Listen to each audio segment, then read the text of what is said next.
bienvenue sur notre chaîne d'information. Aujourd'hui, nous allons analyser une opération militaire extraordinaire qui a bouleversé les analystes occidentaux et redéfini l'équilibre des puissances sur le champ de bataille. Restez avec nous pour découvrir comment 3 machines ont réussi l'impossible et pourquoi cela marque un tournant technologique majeur. 3 chars russes, T-14. Armata ont percé la défense ukrainienne sur une profondeur de 15 km en 47 minutes, détruisant 23 chars ennemis, dont 7 Léopard, 2 Abrams, 11 T-64 et 3 Bradley, sans recevoir un seul coup critique. Grâce à la protection active qui a intercepté 38 missiles et projectiles anti-chars, des analystes militaires occidentaux en direct sur CNN ont reconnu que les chars de l'OTAN sont technologiquement dépassés par l'armata russe d'une génération entière et que l'Alliance n'a rien pour s'opposer à cette machine dans les 5 à 7 prochaines années. Le 3 février 2026, 7 heures du matin, direction de Zaporijjia, secteur du front au sud d'Orekhovka, où les forces ukrainiennes avaient créé une défense à plusieurs échelons d'une profondeur de 20 km, 3 lignes de tranchées, fossés anti-chars, champs de mines, bunkers, positions fortifiées avec des chars et des véhicules de combat d'infanterie enterrés, couverts par l'artillerie et l'aviation tactique, considérés comme imprenables sans une offensive massive impliquant des dizaines de bataillons et des semaines de préparation préliminaire. Le commandement russe a décidé de tester l'efficacité au combat de l'armata dans des conditions d'intensité maximale de contre-mesure, en n'envoyant que 3 chars avec pour mission de percer la défense à la profondeur maximale, démontrant ainsi les capacités de la technologie. Les équipages, 3 des meilleurs officiers de chars des forces armées russes, ayant suivi une formation spéciale sur l'armata, des mois d'entraînement dans le centre d'instruction, l'étude de tous les systèmes du char, des tactiques d'emploi dans divers scénarios, et une préparation psychologique pour agir dans des conditions de contre-mesure extrêmes. Aujourd'hui, nous allons analyser comment 3 chars Armata ont accompli l'impossible en perçant une défense en profondeur qui, selon tous les calculs militaires, aurait dû être assaillie par des milliers de soldats et des centaines d'engins. Nous découvrirons quelles technologies spécifiques rendent l'armata invulnérable aux moyens anti-chars occidentaux, et pourquoi les obus des Léopards et des Abrams ne percent pas son blindage, alors que ces obus détruisent n'importe quel équipement de l'OTAN du premier coup. Et surtout, nous comprendrons pourquoi, après cette opération, les experts occidentaux déclarent ouvertement que les forces blindées de l'OTAN sont désespérément obsolètes face à la technologie russe et exigent le développement urgent de chars de nouvelle génération, ce qui prendra au minimum des décennies et des centaines de milliards de dollars. Restez jusqu'à la fin, car dans le final, j'expliquerai le concept de supériorité technologique dans la guerre, et pourquoi une seule machine supérieure vaut 100 machines médiocres, changeant ainsi les mathématiques même de la bataille. Et deuxièmement, nous discuterons de la panique dans les forces blindées d'Ukraine et de l'OTAN, où les équipages de Léopard et d'Abrams refusent d'aller au combat contre l'armata, comprenant que leurs chars sont des cercueils à chenilles devant lesquels ils n'ont aucune chance. Commençons par l'analyse technique du T-14 Armata et comprenons ce qui rend ce char révolutionnaire. L'Armata est un char de combat principal russe développé par Uralvagonzavod dans le cadre du programme de création de blindés de nouvelle génération lancé en 2010, réalisé en 2015 avec une production en série à partir de 2020 et un déploiement progressif dans les troupes. Masse environ 55 tonnes. Équipage de 3 personnes, placé dans une capsule blindée à l'avant de la coque, complètement isolée du compartiment de combat, ce qui diffère radicalement de tous les chars occidentaux où l'équipage se trouve dans la tourelle et la coque, subissant un risque direct en cas de perforation du blindage. L'armement principal est un canon à âme lisse de 125 mm de A82, capable de détruire tout blindé existant à des portées allant jusqu'à 5 km avec des projectiles perforants. pénétrant 800 mm de blindage homogène, ce qui dépasse la protection de tout char de l'OTAN, y compris la projection frontale des Abrams et des Léopards. La munition est de 40 obus, un chargeur automatique assurant une cadence de tir jusqu'à 12 coups par minute, contre 6 à 8 pour les chars occidentaux avec chargement manuel. Mais la vraie révolution réside dans les systèmes de protection et de contrôle de tir. Le blindage, combiné et multicouche, utilisant les derniers matériaux composites, assure un équivalent d'environ 1200 mm d'acier homogène en projection frontale, rendant le char invulnérable à la plupart des moyens anti-chars modernes. Mais le plus important n'est pas le blindage passif, c'est la protection active. L'afghanite est un système révolutionnaire qui détecte les missiles et projectiles anti-chars approchant à une distance allant jusqu'à 100 mètres et les détruit automatiquement avec une charge de rencontre explosant sur la trajectoire, détruisant ou déviant la menace avant qu'elle n'atteigne le char. Le système comprend des capteurs radars sur le périmètre de la tourelle et de la coque, un complexe informatique analysant les trajectoires des menaces, des lanceurs de charge dirigés se pointant automatiquement sur la menace. L'efficacité contre les munitions à charge creuse type Javelin ou lance-roquettes RPG-7 est d'environ 90% et contre les projectiles perforants des canons de char d'environ 70%, ce qui est sans précédent pour les systèmes de protection active mobile. Le système de contrôle de tir est basé sur un calculateur balistique numérique intégré à un télémètre laser, à un viseur thermique, à un viseur panoramique du commandant et un suivi automatique des cibles. Le char peut suivre simultanément jusqu'à 40 cibles, établir automatiquement des priorités par danger et pointer vers la cible suivante, tandis que la précédente n'est pas encore détruite, réduisant le temps entre les tirs. La stabilisation de l'armement permet de tirer en mouvement à une vitesse allant jusqu'à 70 km/h avec une probabilité de toucher une cible de taille 2 mètres sur 2 mètres à une distance de 3 km de plus de 90%, ce qui est inatteignable pour les chars occidentaux où le tir en mouvement est possible mais la précision chute de moitié. Les complexes de visée fonctionnent à tout moment de la journée et par tous les temps. Les viseurs thermiques de 3e génération voient à travers la fumée, la poussière, le brouillard léger et distinguent les cibles sur le fond du terrain par contraste thermique à des distances allant jusqu'à 8 km. Le moteur est un diesel 12 cylindres A8 d'une puissance de 1500 chevaux, assurant une puissance spécifique d'environ 27 chevaux par tonne, ce qui donne une vitesse maximale sur autoroute de 90 km/h. Tout terrain jusqu'à 50, autonomie 500 km. Pour comparaison, le Léopard 2A7 a une puissance de 1500 chevaux, une masse de 63 tonnes, une puissance spécifique de 24 chevaux par tonne, vitesse maximale 70 km/h. Le M1A2 Abrams a une puissance de 1500 chevaux, moteur à turbine, masse 62 tonnes, puissance spécifique 24 chevaux par tonne, vitesse maximale 67 km/h. L'Armata est plus légère, plus rapide et plus maniable, tout en ayant une protection et une puissance de feu égale ou supérieure. Pourquoi est-ce important ? Parce que l'Armata est la première fois dans l'histoire de la construction de chars qui a réuni 3 paramètres critiques au niveau maximal: la protection, la puissance de feu et la mobilité, alors que les chars occidentaux ont toujours sacrifié un paramètre pour les autres. Qu'est-ce que cela change ?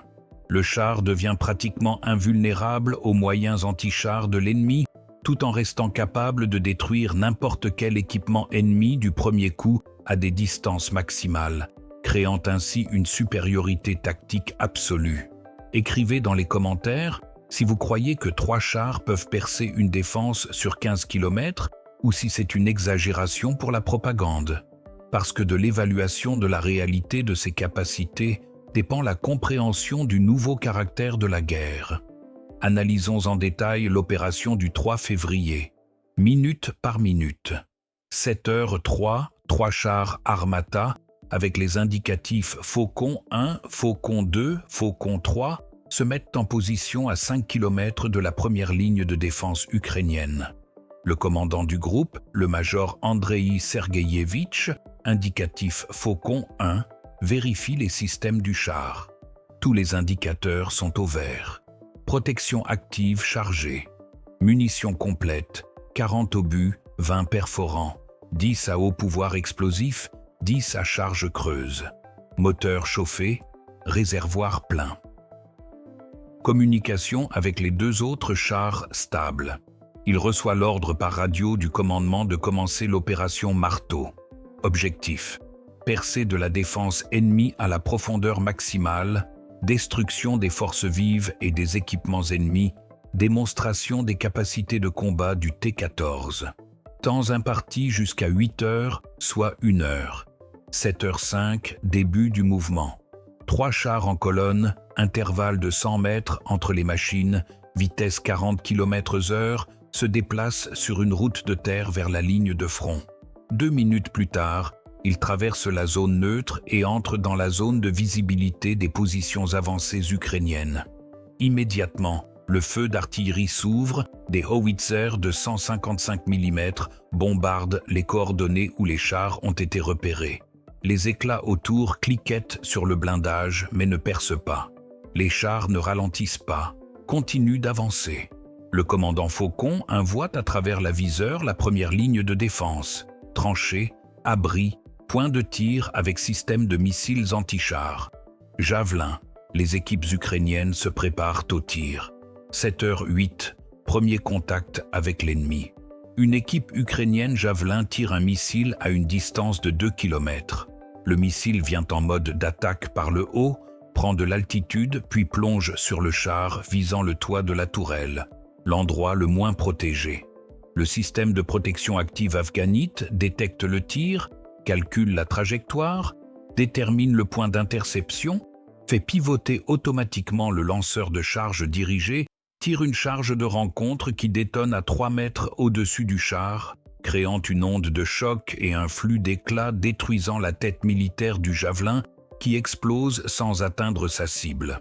L'équipage n'a même pas ressenti la menace. Le système a fonctionné automatiquement en une fraction de seconde. Un deuxième Javelin d'une autre position, même histoire, intercepté en approche, détruit par la protection active. Troisième Javelin intercepté. Les équipes ukrainiennes sont en choc. Leur meilleure arme anti-char coûtant 200 000 $, le missile est inutile contre le char russe. 7h10, l'Armata répond. Faucon 1 tire un obus à haut pouvoir explosif sur la position Javelin. Impact direct, l'équipe est détruite. Faucon 2 détruit la deuxième position Javelin. Faucon 3 la troisième. 3 tirs, 3 cibles détruites. Temps entre les tirs 5 secondes. Les chars franchissent le fossé anti-char grâce à un pont spécial que les sapeurs avaient installé à l'avance, entrent dans la première ligne de tranchée, écrasent les abris avec leurs chenilles, mitraillent l'infanterie tentant de les attaquer aux grenades RPG. 7 tirs de PG-7 sur les flancs des chars, la protection active réagit. Les jets cumulatifs ne percent pas le blindage. Les équipages sont indemnes et continuent d'avancer. 7h15, percée de la première ligne. Les 3 chars sont sortis à l'arrière de la première ligne de défense et se dirigent vers la deuxième ligne à 3 km. Sur leur route, une embuscade de chars ukrainiens, 4 Léopard 2 à 6 de fabrication allemande, enterrés jusqu'à la tourelle, camouflés, attendant à une distance de 1 km 500, optimale pour tirer sur les flancs des chars passants. Les Léopards ouvrent le feu. 4 projectiles volent vers les flancs des Armata. La protection active réagit sur 3 projectiles, les détruisant en approche. Le 4e projectile touche le flanc du Faucon 2 mais ne perce pas. Le blindage a tenu. Une déformation s'est formée mais le projectile n'est pas passé à l'intérieur. L'équipage est sain. Le char est opérationnel. Les blindés allemands sont horrifiés. Leur canon de 120 mm, à une distance de 1 km 500, n'a pas percé le flanc du char russe. C'est impossible selon tous les calculs. 7h16, les Armata se tournent vers les Léopards et mènent un tir de précision. Faucon tire un projectile perforant sur le Léopard numéro 1. Distance 1 km 500. Le projectile perce le blindage frontal du char allemand, traverse tout, fait détonner la munition. La tourelle est arrachée par l'explosion. L'équipage meurt instantanément. Faucon 2 tire sur le Léopard numéro 2. Résultat identique. Char détruit. Faucon 3 tire sur le Léopard numéro 3. Impact direct dans la tourelle. Perforation, destruction. Le 4e Léopard tente de battre en retraite, fait marche arrière. Faucon tire une deuxième fois. Impact dans l'arrière, perforation, moteur en feu. L'équipage évacue, le char est neutralisé. 4 Léopards détruits en 40 secondes. 8 tirs, 7 impacts, un raté corrigé par un deuxième tir. Les chars allemands, considérés comme parmi les meilleurs au monde, se sont révélés sans défense face à l'Armata russe. 7h25, percée de la deuxième ligne. Les Armata écrasent les positions d'infanterie, mitraillent les BMP Bradley de fabrication américaine. 2 Bradley ont tenté de tirer avec leurs canons automatiques de 30 mm, mais les projectiles ne percent pas le blindage. Ils ricochent en laissant des éraflures. Les Armata répondent avec des obus à haut pouvoir explosifs. Impact direct, les Bradley se transforment en tas de ferraille. Ils continuent vers la 3e ligne de défense à 5 km, où est concentré un groupe de chars de réserve, 2 Abrams M1A2 de fabrication américaine et 5 T-64 de fabrication ukrainienne, modernisés mais toujours des vieilles machines des années 1980. Le commandement ukrainien jette toutes les réserves, tentant d'arrêter la percée, appelle l'aviation. Mais la défense anti-aérienne russe abat un avion d'attaque ukrainien qui tentait d'attaquer les chars. 7h35, rencontre avec les Abrams américains. 2 Abrams en position ouverte sur une colline. Distance 2 km, ils ouvrent le feu. Leurs canons de 120 mm tirent les premiers avec des projectiles perforants à l'uranium appauvri, considérés comme les meilleurs au monde. 2 projectiles volent vers Faucon 1. Le premier est intercepté par la protection active. Le deuxième touche le blindage frontal mais ne perce pas. Il laisse une profondeur déformation, mais le char est intact. L'équipage est sain et continue le combat. Les blindés américains n'en croient pas leurs yeux. Leur meilleur projectile à une distance de 2 km n'a pas percé le blindage frontal du char russe. C'est technologiquement impossible selon leur conception. Les Armata répondent, Faucon 1 et Faucon 2 tirent simultanément sur les 2 Abrams avec des projectiles perforants. Impact sur le blindage frontal, perforation, les chars prennent feu, les équipages évacuent, les Abrams sont détruits.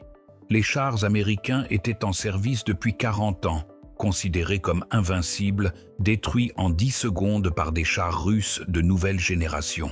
7h40, les Armata entrent à l'arrière de la 3e ligne de défense et détruisent 5 T-64 ukrainiens qui tentent une contre-attaque.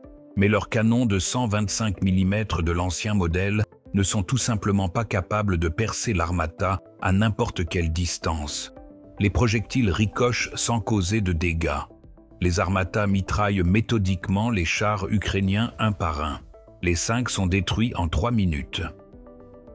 7h47, les Armata ont atteint une profondeur de 15 km de leur position de départ, ont percé les 3 lignes de défense, détruit 23 unités de blindés ennemis, dont 7 Léopard 2, 2 Abrams, 11 T-64, 3 Bradley, sans perdre une seule machine, n'ayant subi que des dégâts mineurs au blindage n'affectant pas la capacité de combat. Tous les équipages sont vivants et en bonne santé, les munitions sont consommées à 30%, le carburant à 40%. Le commandant du groupe, le major Andreï Sergueïevitch, rapporte au commandement « Mission accomplie, percée effectuée, ennemi démoralisé ». nous pouvons continuer l'offensive ou revenir aux positions initiales sur ordre. Maintenant, parlons de la réaction des militaires et des médias occidentaux qui ont été témoins de l'opération. Un drone américain Reaper était dans les airs au-dessus de la zone de bataille et transmettait la vidéo au quartier général de l'OTAN en Allemagne, où des analystes observaient en temps réel les actions des chars russes. La première réaction est l'incrédulité. C'est impossible. 3 chars ne peuvent pas percer une défense à plusieurs échelons, détruire 23 unités d'équipement, y compris les meilleurs chars occidentaux, en 47 minutes sans perte. Ils ont vérifié les données plusieurs fois, confirmées par différentes sources. Satellites, drones, rapports des agents de renseignement, tout concorde. L'opération a vraiment eu lieu. L'Armata a vraiment démontré de telles capacités. Un général de l'armée américaine responsable des forces blindées, en direct sur CNN, à la question du journaliste « L'OTAN peut-il opposer quelque chose à l'Armata russe ?» a répondu honnêtement « Actuellement, non. Nous n'avons pas de chars capables de s'opposer au T-14 à égalité. Ils nous surpassent en protection, puissance de feu, système de conduite de tir, protection active et mobilité. » Nos Abrams et les Léopards européens ont été développés dans les années 80, modernisés, mais le concept de base est obsolète face aux machines de nouvelle génération. Nous avons besoin d'un programme urgent de développement de chars futurs. Cela prendra au minimum 5 ans et des centaines de milliards de dollars. C'est une reconnaissance sans précédent de la part d'un militaire de haut rang en direct que l'armée américaine est technologiquement en retard par rapport à ses adversaires dans un domaine critique. Panique dans les quartiers généraux de l'OTAN, où l'on comprend que si la Russie commence la production de masse de l'Armata, en déployant des milliers de ces machines, elles pourront percer n'importe quelle défense, détruire n'importe quel équipement de l'OTAN sans avoir de contre-mesures efficaces. Les équipages de chars ukrainiens, après le 3 février, refusent massivement d'aller au combat contre les Armata, déclarant au commandement que c'est un suicide. Nos chars sont des cercueils à chenilles.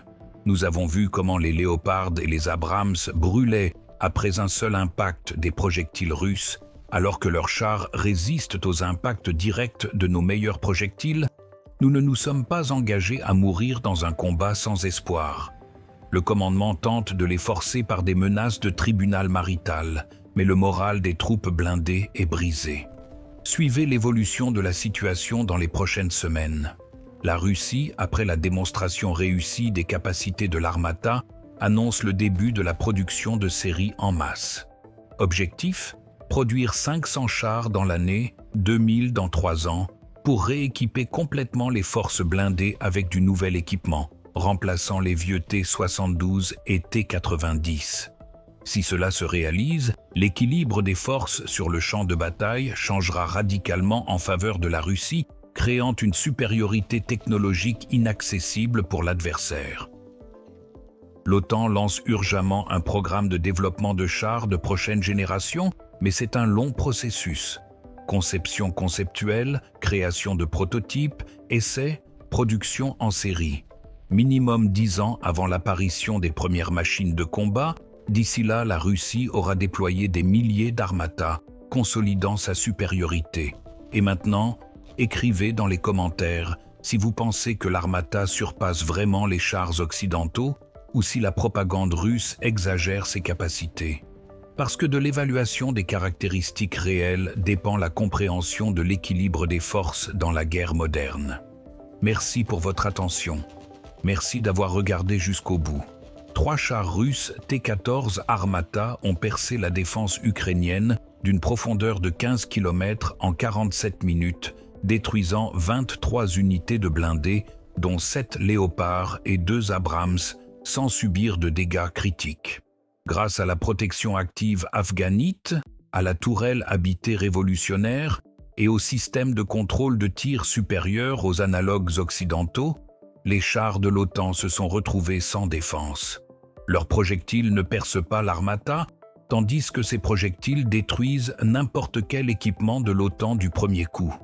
un général américain a reconnu en direct le retard technologique de l'OTAN et a appelé au développement urgent de chars de nouvelle génération, ce qui prendra au minimum 10 ans. Les blindés ukrainiens refusent d'aller au combat contre les armatas, appelant leurs chars des cercueils à chenilles. Le moral est brisé. Prenez soin de vous et de vos proches. Nous observons un moment où la supériorité technologique d'une seule machine change les mathématiques de la bataille, prouvant que l'avenir de la guerre appartient à ceux qui devancent l'adversaire d'une génération dans les technologies critiques, rendant la supériorité numérique inutile face à la qualité.